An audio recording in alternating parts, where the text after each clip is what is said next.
Hi, it's Linda Edelwich, and would it benefit you to know how much inspections are going to run you before you write that offer on a house? For your average size house, your home inspections are going to be about $650. That includes plumbing, structural, electrical, and just the regular house stuff. And it might also include termites, so you might want to double check that. If you have a larger home, that $650 is going to go up pursuant to how big the house is.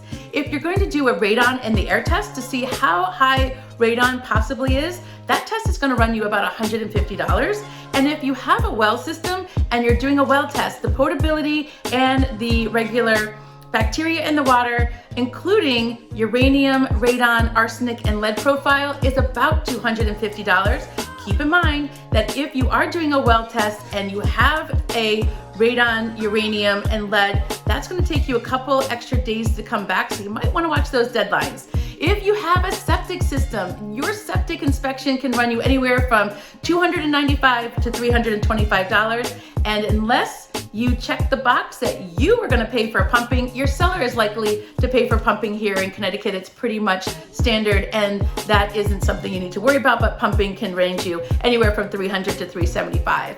If you have a pool at that house, you're going to want to do a pool inspection. Depending on what time of the year it is, it depends on how thorough of a home inspection, pool inspection they can actually do, but that test should be about $300 to $400 to give that pool a really good once over. So there's your cost, and if you have any questions, feel free to DM me.